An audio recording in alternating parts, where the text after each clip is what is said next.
Our correspondent ma'am is committed to fostering an environment where each student can flourish academically, personally and professionally.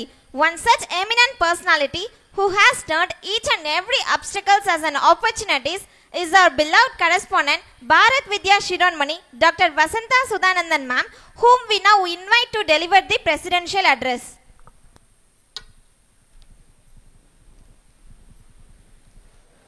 அனைவருக்கும் வணக்கம். முதலில் இந்த கல்லூரியின் founder, கல்வி காவலர் நெசவாளர் நேசன் உத்தியோக ரத்னன், நம் கல்லூரியின் ஃபவுண்டர் சுத்தானந்த ஐயா அவர்களின் பொற்பாதங்களை வணங்குகிறேன். இன்று நாம் அழைப்பை ஏற்று சிறப்பு விருந்தினராக வந்துள்ள திரு ஜீவா ரவி, நடிகர், சமூக ஆர்வலர், நிறுவனர், அறம் செய்வோம் ட்ரஸ்ட் சென்னை அவர்களுக்கு என் மனம் கடிந்த நன்றியை தெரிவித்துக் கொள்கிறேன். கிராமப்புற உணவுகள் படிப்பதற்காக சுத்தானந்தன் அவர்களால் 1984ஆம் ஆண்டு இந்த கல்லூரி பாலிடெக்னிக் கல்லூரியாக ஆரம்பிக்கப்பட்டது. பின் 2000ஆம் ஆண்டு இந்த கல்லூரியானது இன்ஜினியரிங் கல்லூரியாக தரம் உயர்த்தப்பட்டது. கிராமப்புற மாணவர்கள் ஏன் இன்ஜினியர் ஆகக்கூடாது என்று நினைத்து ஜேஎஸ் அவர்கள் இந்த கல்லூரியை இன்ஜினியரிங் கல்லூரியாக மாற்றினார். அப்போதெல்லாம் பணக்காரர்கள் மட்டுமே டாக்டராகவும் இன்ஜினியராக முடியும். அந்த நிலையை மாற்றியவர் தலைவர் ஜேஎஸ் அவர்கள். உங்கள் வாழ்க்கையை 4 கட்டமாக பிரித்து கொள்ளுங்கள். முதல் பருவம் குழந்தை பருவம், 2ஆம் பருவம் மாணவ பருவம். இந்த மாணவ பருவம்தான் உங்கள் வாழ்க்கையை திருப்புமுனையாகக்கூடிய காலகட்டம் என்பதை தெளிவாக உணர்ந்து கொள்ளுங்கள். நீங்கள் எப்படி படிக்கிறீர்கள், என்ன மார்க் வாங்குகிறீர்கள், என்ன கோர்ஸ் தேர்ந்தெடுக்கிறீர்கள் என்பதை பொறுத்தே உங்கள் வாழ்க்கை அமையும் என்பதை தெளிவாக தெரிந்து கொள்ள வேண்டும். நீங்கள்லாம் இப்பொழுது இன்ஜினியரிங் கோர்ஸை தேர்ந்தெடுத்திருக்கிறீர்கள். நீங்கள் செய்ய வேண்டியதெல்லாம் உங்கள் தனித்திறமையை வளர்த்து கொள்ள வேண்டும். உங்கள் துறை சம்பந்தமான வேல்யூ ஆடட் கோர்ஸை கட்டாயம் படிக்க வேண்டும். அதற்கு நாங்களே ஏற்பாடு செய்து சொல்கிறோம்.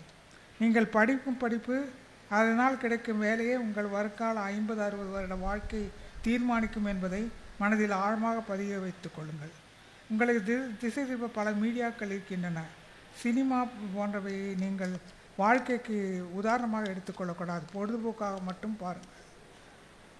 மேலும் செல்ஃபோனை தேவைக்கு மட்டுமே பயன்படுத்துங்கள். அதற்கு அடிக்ட் ஆகி விடாதீர்கள். நன்றாக படித்துவிட்டு அரியர்ஸ் இல்லாமல் பாஸ் ஆகி நல்ல வேலையை பெற்று பெற்றோர்கள் பார்த்து வைக்கும் பெண்ணையோ பையனையோ திருமணம் செய்து கொள்ளுங்கள். அப்பொழுதுதான் உங்கள் வாழ்க்கை சிறக்கும். குதிரைக்கு கடிவாளம் கட்டியது போல் இந்த 4 வருடமும் வேறு எதிலும் நாட்டம் செலுத்தாமல் படிப்பிலே கவனம் செலுத்தினால்தான் மீதி உள்ள வாழ்நாள் முழுவதும் சிறப்பாக அமைத்து கொள்ள முடியும். தன்னம்பிக்கை, உழைப்பு, துணிவு இருந்தால் உங்களால் எதையும் சாதிக்க முடியும். நம் கல்லூரியில் நகர்ப்புற கல்லூரிக்கு இணையாக இன்ஃப்ராஸ்ட்ரக்சர் உள்ளது. அந்தந்த வருடத்துக்கு தேவையான வசதிகள் அப்டேட் செய்யப்படுகிறது. அதே போல் ஆசிரியர்களெல்லாம் மாணவ மாணவியுடன் தோழமை உணர்வுடன் பழகுகிறார்கள். ஸ்போர்ட்ஸ் கோட்டாவில் பல மாணவ மாணவிகள் சேர்க்கப்பட்டுள்ளன. கல்வி ஒழுக்கம் மட்டுமல்லாது உடல் நலமும் முக்கியம் என்பதற்காக விளையாட்டில் மாணவ மாணவிகளை ஊக்கப்படுத்துகிறோம். நம் கல்லூரியில் கல்வியும் ஒழுக்கமும் 2 கண்களாக பாவிக்கிறோம். ஒழுக்கமுள்ள கல்வியே மிக சிறந்த கல்வி என்பதில் உறுதியாக இருக்கிறோம். வாழ்க்கையை புரிந்து கொள்ள பல புத்தகங்கள் இருக்கின்றன. நல்ல புத்தகங்களை படியுங்கள். இன்டர்நெட்டில் பல விஷயங்கள், நல்ல விஷயங்கள் இருக்கின்றன. அவற்றை பாருங்கள், வேண்டாதவற்றை தவிருங்கள். எங்களை பொறுத்தவரை மாணவ மாணவியால் நீங்கள் சிறந்தவர்களாக, ஒழுக்கமுள்ளவர்களாக ஒரு வேலையை பெற்று இந்த கல்லூரியை விட்டு வெளியேற வேண்டும் என்பதே எங்கள் நோக்கமாகும்.